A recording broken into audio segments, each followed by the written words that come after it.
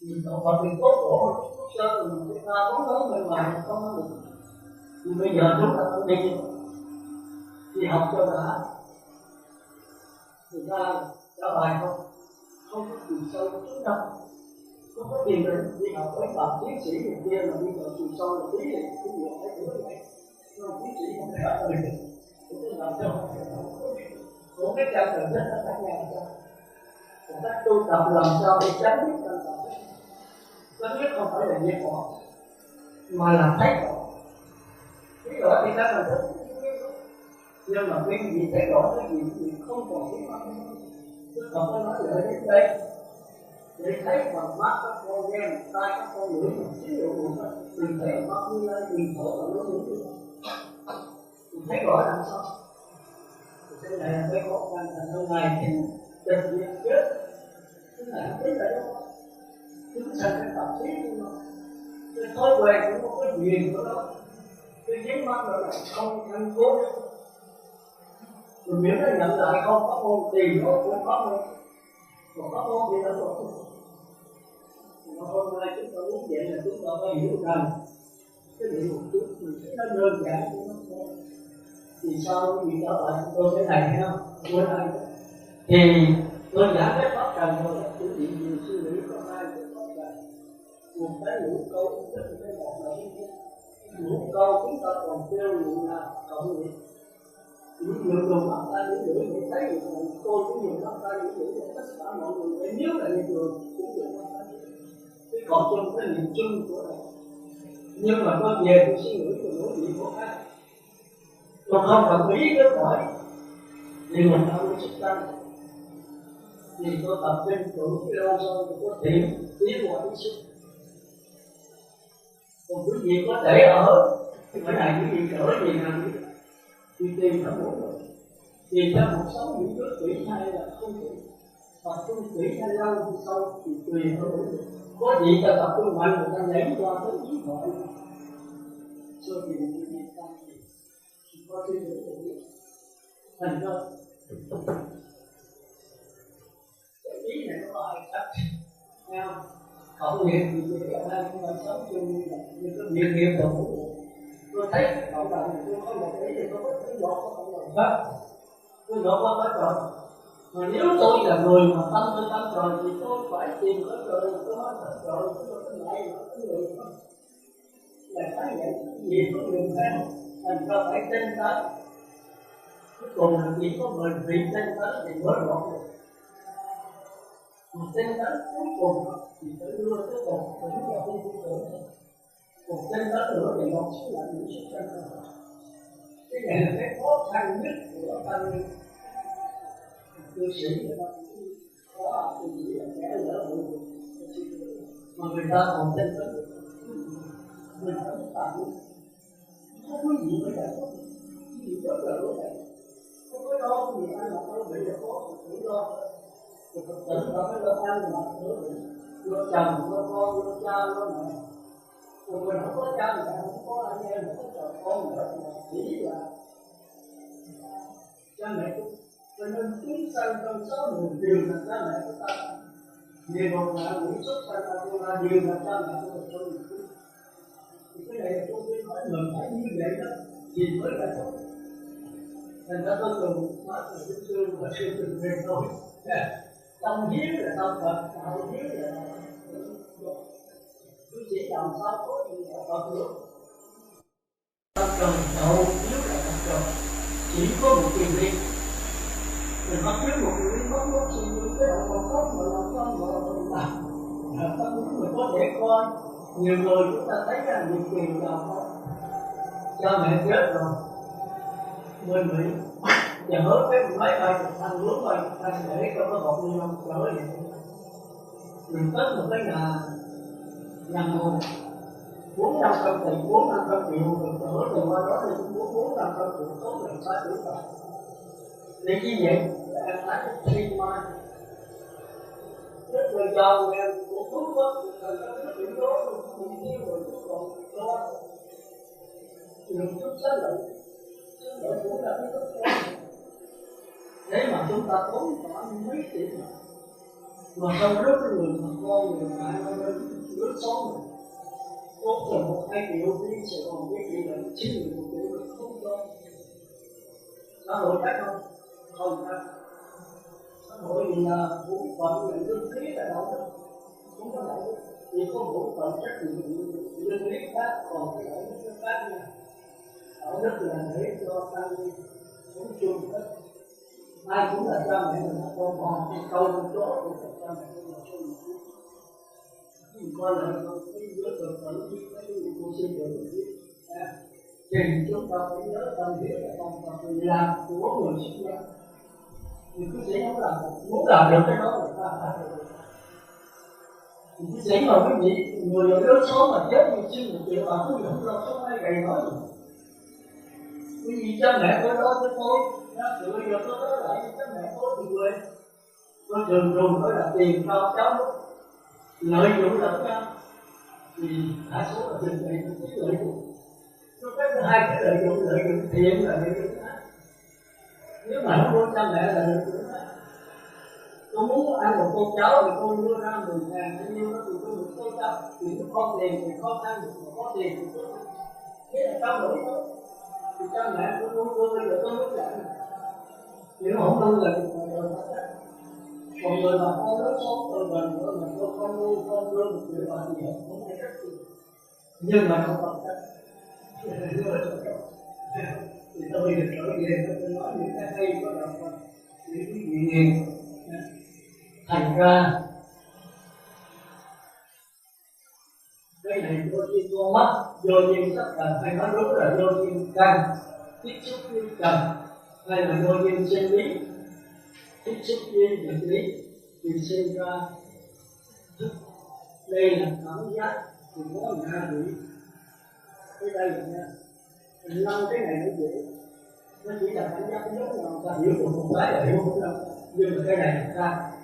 Cái này là thế giới của tư tưởng phân biệt. Cái này là thế giới của tình cảm giác dễ chịu, khó chịu, không dễ không khó, mà chưa có sự phân biệt. Mà ngay các con người cũng vậy, tôi muốn mình đi chợ thì cũng như vậy đó. Nhưng mà con mắt tôi tiếp xúc với hình ảnh, thì nó bình tĩnh cái lòng trên tròn đen của tôi. Thì cái tròn đen tôi sẽ có cái cảm giác nào? Chúng ta đừng tưởng không có cảm giác rồi chúng ta không để ý là những người không chịu chứng minh. Nếu đọc lâu là phải thấy được cái cảm giác. Rồi tôi thấy rồi nghĩ rằng tôi ăn cắp tôi đem về để làm việc riêng, tôi không có tính toán, không có suy nghĩ, không có tư tưởng. Còn nếu tôi là sốc tăng thì tôi phải suy nghĩ. Tôi suy nghĩ một cách vô bên giờ mà bây giờ làm sao lấy cái một điểm. Nhưng mà không biết, tôi tưởng một cách lờ mờ thôi. Tôi có thể người ta dây qua đố cắt tôi chụp cái mình nghĩ gì. Tôi dây lại nó bắt được. Không có ý chí rồi lựa chọn cái ăn. Còn tới khỏi người đó thì bắt đầu có ý xúc. Còn ý xúc ra thì tôi phải có cái óc rất cần ý xúc. Từ tối tôi trở về tôi mới đọc ra.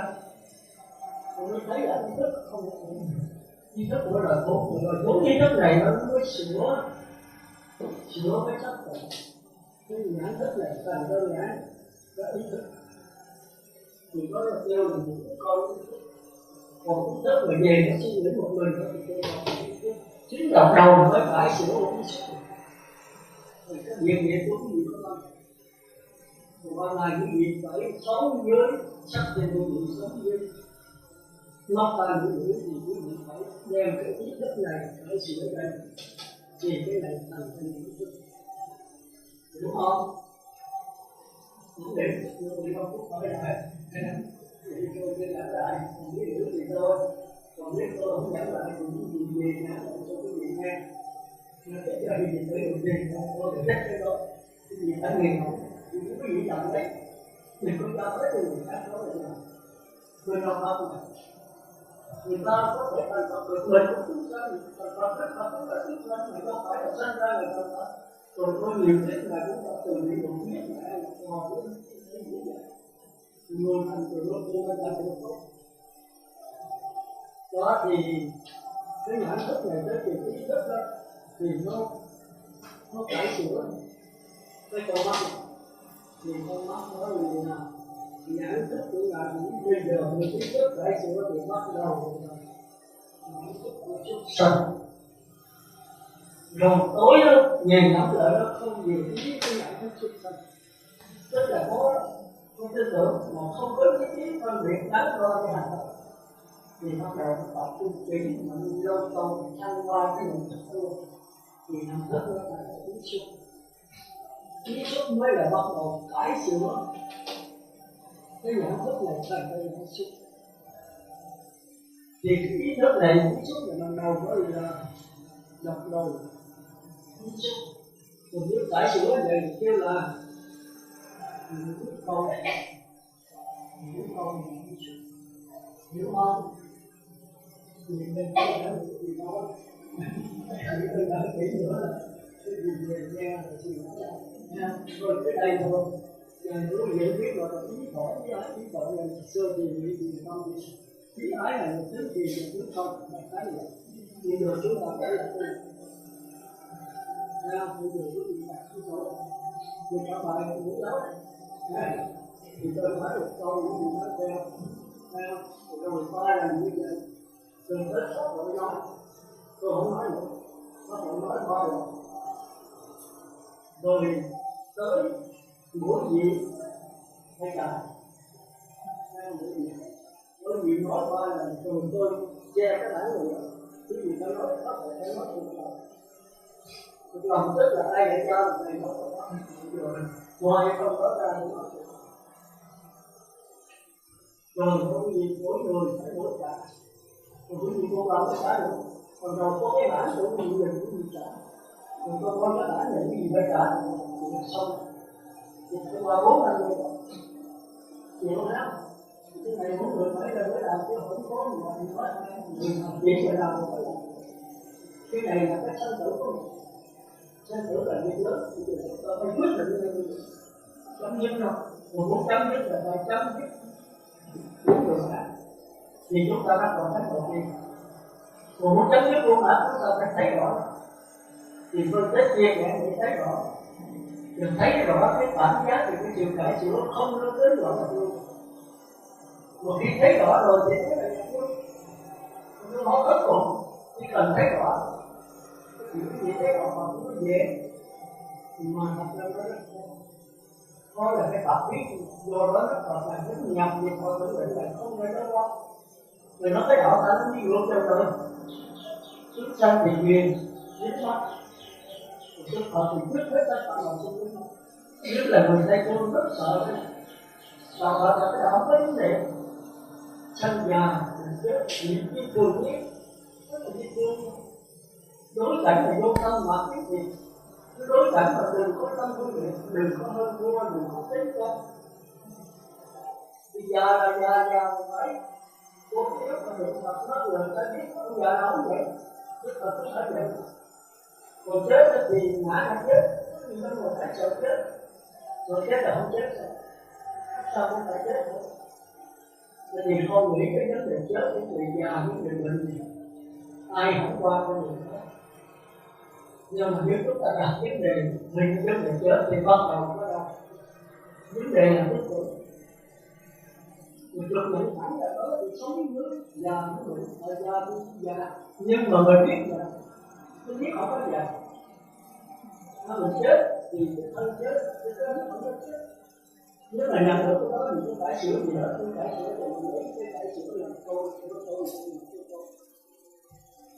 còn đi thì là cái gì nữa chứ thì thân đi cũng có biết không có biết đứng ngồi nằm có thân đứng thân ngồi thân nằm chứ có biết là có đứng ngồi nằm thì cái đó là còn thân của tôi đi tôi đứng tôi ngồi tôi nằm tôi chết thì tất nhiên là cái tôi thì che tôi là tôi tin tưởng thì thân tôi chết tôi sẽ tìm sắc tôi nói còn khi tôi biết thân tôi chết tôi biết không tôi chết thì nó là có gì đó mới làm gì nó là tôi tốt này ta là như vậy tôi nói là con cái điều này ra mà chỉ thấy được sắc thân thôi mình thấy được cảm giác tôi là gì là tôi tự cái sức tâm tôi muốn cho nó còn ra thì bây giờ quý vị nói với tôi nó cùng một với tôi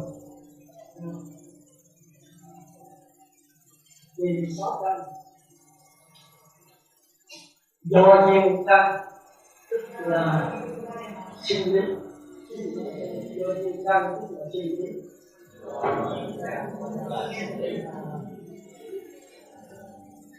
khoa học còn ngoài đó là cái biết cái nhiều biết có gì không khoa học ngoài cái đó là nhiều biết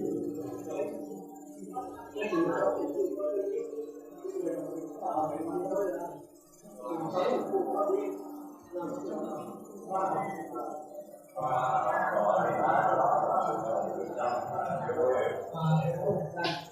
còn khi rất còn tiêu là nhiều lý giải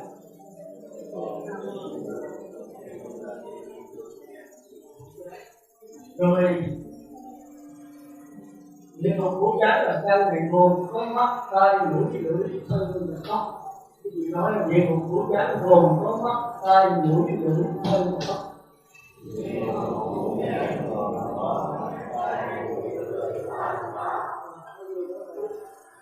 bây giờ quý vị nói nha tôi làm được cái gì mà lần thứ 3 lần tất cả bắt đầu nói là tôi làm được tôi bắt đầu là 3 lần rồi không coi cái bản nữa là cuộc đời rồi tới mỗi người này dễ cái là mẫu giáo này tôi thấy là giáo sư mình nói ra thì rồi tất cả mỗi người nào cũng trả được để người nó đọc vào cái lãnh giáo của người này mình thấy muốn đọc nhiều lần chính người sai nhau về là chạy cho như ta khoa học còn gọi là sinh lý có vậy vì là có sự sống mà chưa có cái biết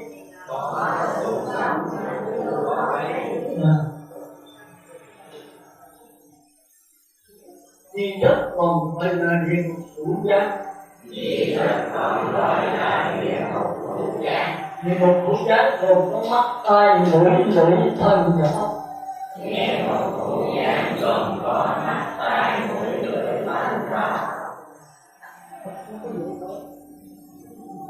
Người ta lập lần thứ ba cũng lập theo rồi tới có tội đấy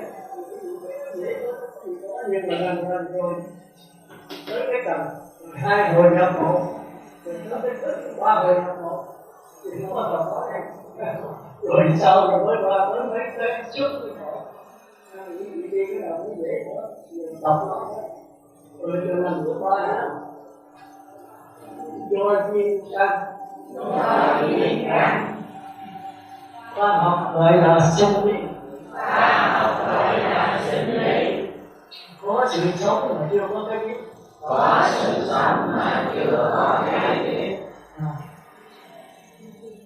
Duy thức còn gọi là địa ngục hữu giác. Địa ngục hữu giác gồm có mắt, tai, mũi, lưỡi, thân và óc.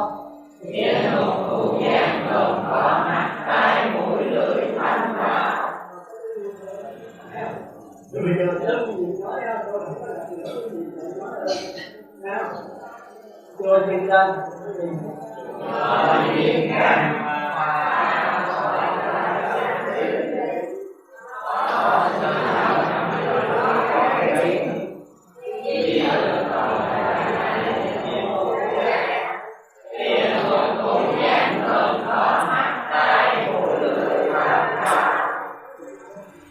làm lời cái gì nhá ở chỗ có nói gì mà mình trước đó rồi mới tới là từ mới đọc lại là không có coi bản được chúng ta là được lòng hơn rồi bắt đầu phải gọi là cái gì cho duyên căn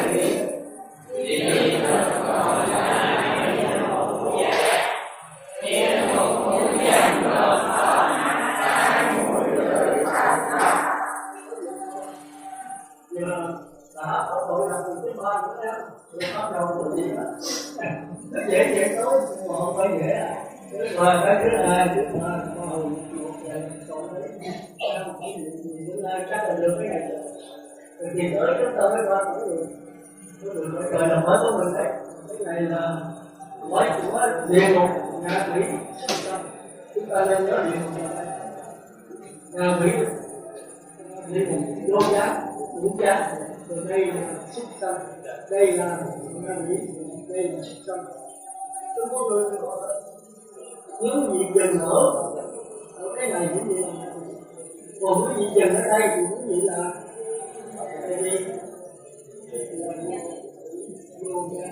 còn cái gì dừng ở đây là cái gì nếu mà cái gì dừng ở đây thì cái gì sao biết cha biết mẹ biết ta là làm một trong đó rồi biết được thì ngay bây giờ cái gì biết là nằm rồi họ thấy anh nhiều người nhiều biết nói là lên cái căn cho nên cái là cái sự có thể cho con người ngay bây giờ mình còn có vấn đề là cái gì đó cái gì đâu là thương biết vợ bữa nào tôi có tâm cái gì cho tự nhiên mình sao ta có lời thôi là có có nhiều người đọc rồi ta thì có người thì có phước nghĩa là có phước lại vì số đô là cái gì phải đủ còn cái gì cũng sẽ biết tới nếu cái gì biết chăng cái gì kìa thì ra ma tí rồi cái gì không có để lại là cái vụ là tự nhiên nó chỉ ra ma tí cái chỗ nó sinh ra thì nó trước luôn rồi mà mẹ con thấy giết cha cái chồng mình sợ quá chặt thì buộc theo nó giết luôn rồi thì cái này là cái gì đến sanh thành rồi mình rất là trời thì lấy cái vợ là cái gì vợ người biết không có sự sống không có biết đã đành rồi mà cũng không có sự sống thì đến bây giờ phải là mục tiêu đó thì chết rồi thì phải chết ra thì phải nhiều kiếp rồi mới lên được một căn mà đất đáo nhiều người để ý hơn đất cũng có hai thứ đất của vô giá và đất của hữu giá đất của trần và đất của căn đất của trần là cái gì hả địa ngục thì đất cũng là địa ngục đất trần là địa ngục địa ngục vô giá cái gì nó nghe nó đất chết rồi quốc gia là địa ngục quốc gia cái gì cũng nghe nó đất sống rồi đất chết là cái gì trồng cái gì cũng có ngọt nhìn cái gì ra mà tung qua cái chỗ một lý nó có không không sanh lạc nếu như ngày là hoa mấy năm rồi xuống có cây ngọt nữa tôi hỏi ông tài xế ở cái đất này lý của ông sanh lạc thì tới bây giờ có cây không ngọt cái núi là núi trồng bây giờ thọ biết là tôi là 3 mấy năm mà cũng chưa có sống thì nó nói là mình không chết còn đất sống là nó có nguồn mà cái gì do không đó cũng nói lên thì cái đó là căn chứ không phải là căn như con người mình có con mắt ra khỏi rồi thì nó trở về con mắt chết còn nếu mà nói được cái con mắt này thì nó còn về thì cái trí đó mình có sự cái giả là sao phải không hai con đầu trí thì đưa tay lên cho đổi lại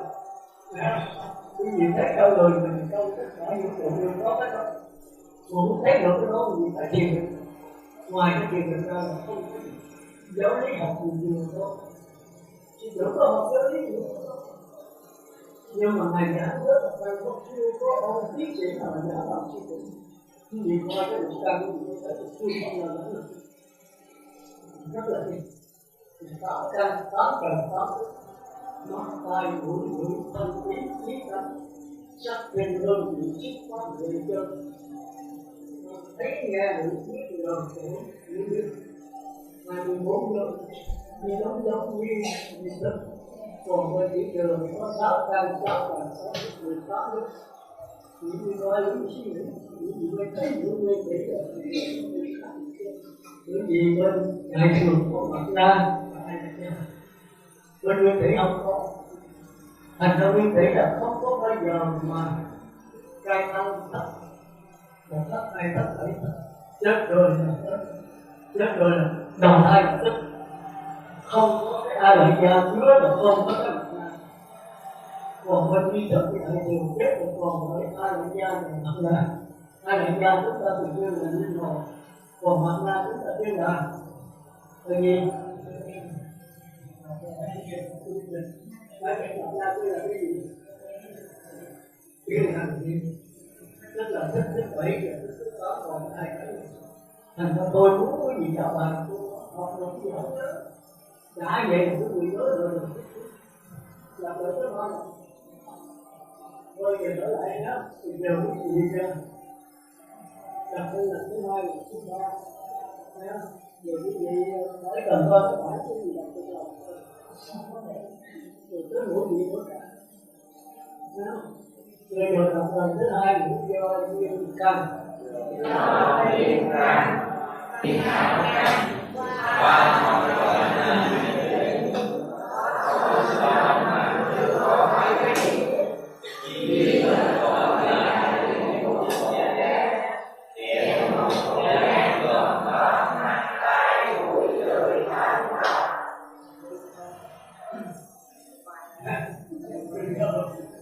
xong đó thì mình tới cũng có thể luôn không có coi cái đầu của nha.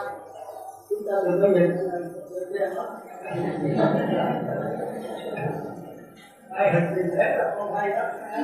Đừng có bị con mắt lên như căng mắt rồi biến căng mắt và không nói là sinh lý có sự sống mà không có cái biết chỉ là còn là một kẻ điều một cụ giang còn có mặt hai mũi lưỡi hai mắt. Giờ lâu lần cái gì mà không bị lại chỉ nói là chuyện cái lúc rất hoài cuối cùng có gì đó rồi cái gì về nhớ cuối cùng thì tới chúng ta mới qua thứ hai tới cái thứ ba hồn chúng ta mới qua được hơn. Tôi sẽ trả lời với những câu rằng những gì thấy của con người như vậy là đâu cái cuộc sống rồi cuộc sống là nó thân định phức tạp rất là vì cái điều ở đây mà ngàn người chết ở đây người rời ở đây mà đừng có trong môn với mà không ai cứu được đâu. Đức Phật Thích Ca không cứu được mà Phật này là không cứu được, chỉ có việc cứu một. Mà nếu cả là thì các này phải làm gì đó rồi cứ như là trên các gia thì rất là đơn giản rất vì anh là cũng tất nhiên chuyện đó là về các ta bảo ra còn đâu không chết mà chết khổ rồi nhưng mà có người hướng dẫn của nhân sư mình không sợ đi dạ được mà có đi dạ thì các này hiểu hết rất có động lực ra thì nó rất là lớn. Mình cũng như thế nào mình một chỗ thế này còn mình đâu sai lạc là hiện tới là gì chúng ta có đi đến đây thành ra rồi 1200 năm thì tùy theo các kết quả con mình ở đây là thống nhất là mình vô cũng được.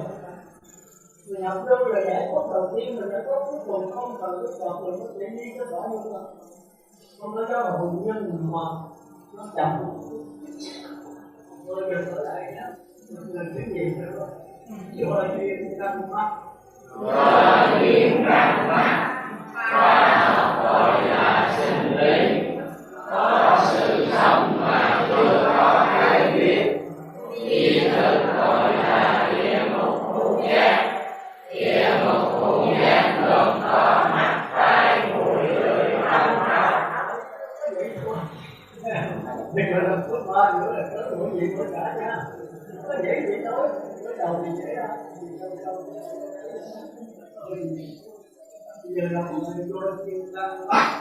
Do duyên căn mắt và gọi là sinh lý có sự sống mà chưa có ai biết. Ý thức gọi là địa ngục khu giác. Địa ngục khu giác gồm có mắt tai mũi lưỡi thân áo. Bây giờ tiếp tục đi ha. Bởi vì ai người đó nói không? Người được theo cái tốt nha. Không có ai người tốt được hết. Nhớ bên đây đậu sự phát triển người ta. Ăn đường đi. Cái đi cô. Con thấy.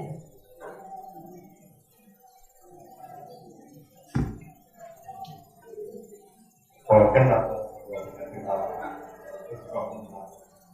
do duyên tăng pháp và gọi là sinh lý có sự sống mà chưa có cái biết. Duy thức gọi là địa ngục khổ giác.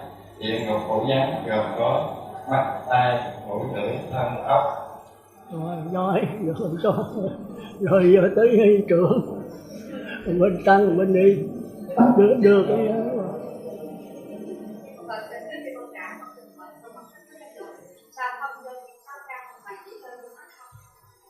không nói tụi mình nghe lỗ tai tôi nó hơi điếc nha, gì nói là lớn tuổi rồi tai nó ù hoài. Cô Phật còn cái thắc mắc sao mà không do duyên sáu căn mà chỉ có do duyên mắt không mà gọi là với duy thức gọi địa ngục mà ngũ giác gọi là còn có mắt tai một sự phân biệt như vậy ta học như vậy có một tức là phải do duyên sáu căn chứ do duyên có một con mắt thôi mà nếu địa ngục có hữu giác nó chỉ có mắt thôi, còn chỉ có lộn không, chỉ có lộn, chỉ có lộn không. Ni trưởng nói tôi không hiểu, tôi chưa hiểu được cái ý của ni trưởng nói sao. Ở đây có duyên, một cái duyên con đó là do duyên mắt. Vậy là lộn, cái này là lộn. Tại do duyên sáu căn mới đủ. Vì có ni trưởng có mình con mắt thôi, không có lỗ tai, có mũi. Nếu đọc vậy con thấy nó lộn. Tại chúng ta sẽ lộn không? Ni trưởng đồng ý cái của tôi giảng phải không? Tôi tưởng không đồng ý thì tôi phải dẫn lại. Không phải. Do duyên đọc con nghĩ là lộn á. Khi làm lộn á, tức là do duyên sáu căn. Mà cái hài đọc chỉ có do duyên mắt thôi. Thì như vậy thì nó không thể hiện của ngũ giác nó là mắt ra của người ta học cái độ đó đó. Rồi được rồi, cảm ơn.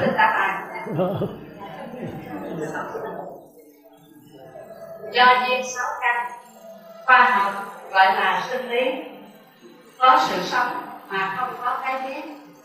Duyên thức gọi là địa ngục ngũ giác. Địa ngục ngũ giác gồm mắt tai mũi lưỡi thân họng. Rồi giờ tiếp tục bên này. Bên này là cái gì đó? Bên tăng bên ni, tăng bên ni. Cái này đó ai cũng trả được thôi.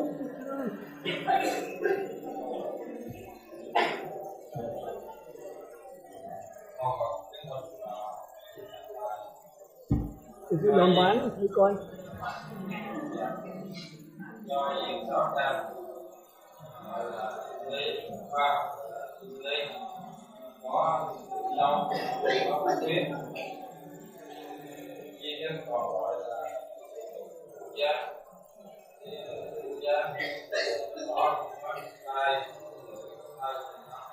Rồi, đó vậy thôi. Vì con tròn có tay đi mới thích. Từ đó giờ tới cô đây.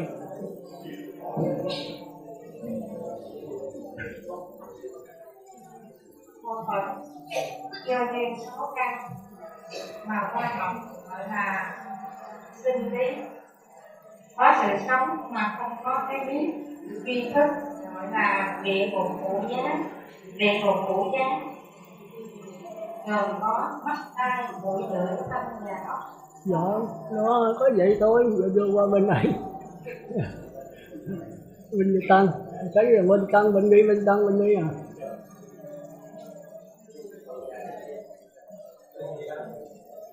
Giờ ở đây không có chạy nhau.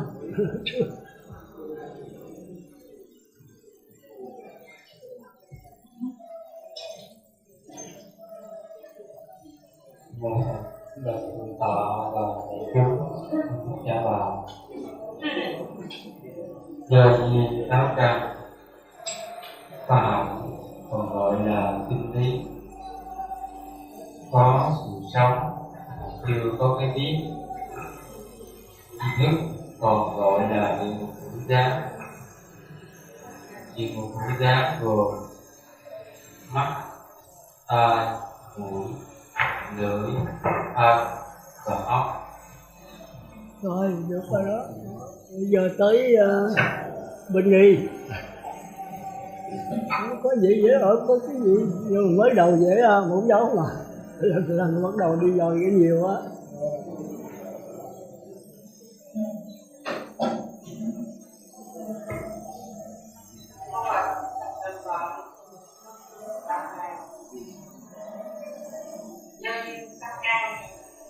Khoa học thì gọi là sinh lý. Rồi duyên căn mắt chứ không phải là sáu căn. Do duyên sáu căn, khoa học gọi là sinh lý, có sự sống mà chưa có cái biết. Tri thức còn gọi là địa ngục ngũ giác. Địa ngục ngũ giác gồm mắt tai mũi lưỡi thân và óc. Giỏi đó. Vậy là xong thì qua tới cái thứ tư. Kính bạch thượng tọa và đại chúng, con xin đọc. Do duyên sáu căn, mắt còn gọi là sinh lý. Căn mắt. Do duyên sáu căn, khoa học còn gọi là sinh lý, do sự sống, có sự sống, không có cái biết. Do tri thức còn gọi là ngũ gián, địa ngục ngũ gián, tri thức còn gọi là địa ngục ngũ gián. Địa ngục ngũ gián gồm có mắt, tai, mũi, lưỡi, thân, dạo. giỏi, có vậy thôi. Giờ tiếp bên Nghi đây. Nghi có cái gì nào gì còn á? Thật sự thì đại chúng thông tin cho bà. Do những tâm căn văn phòng gọi là sinh lý, có sự sống mà chưa có cái biết. Di thức học gọi là địa ngục ngũ gián. Địa ngục ngũ gián gồm có mắt, tai, mũi, lưỡi, thân và ốc. Có thiếu không? Có thể thiếu là gì đó? Có nhảy gì cái? Rồi thôi được rồi, ngồi xuống. Thôi tôi thấy lẹ quá. Thôi được rồi, Minh Tân.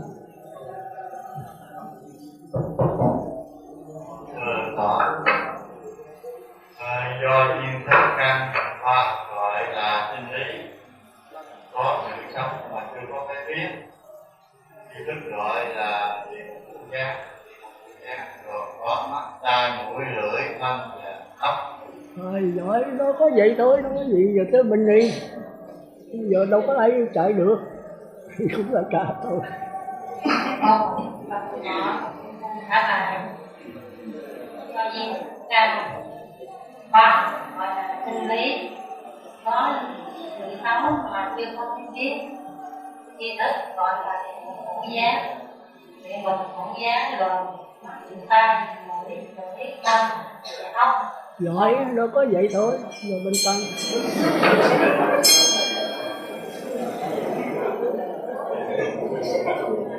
Sao mới mà còn 15 phút nữa mà.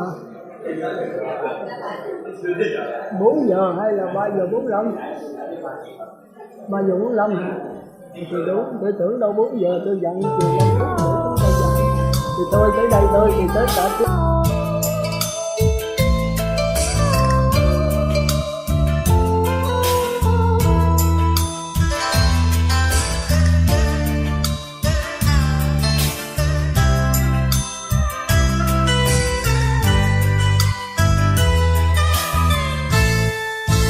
Cánh đồng người cằn khô nằm khát vọng, đời nước miền tâm nhỏ xuống thăm đời cày.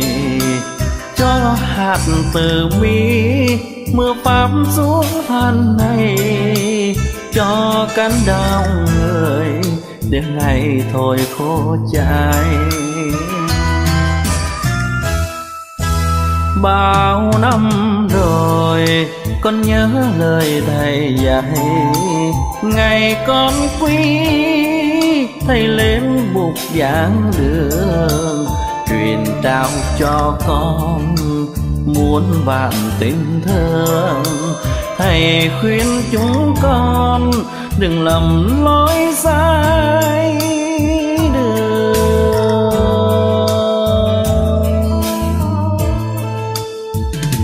Hôm nay con lại gặp thầy giữa mưa rừng gió núi. Thầy đã về đây, anh cần giảng dạy cho người là sư gia Như Lai. Thầy đi mãi mang niềm vui, thầy trao khắp nhân loại. Tâm của thầy mãi là tâm đại hải, là trùng dương là ánh sáng soi đường.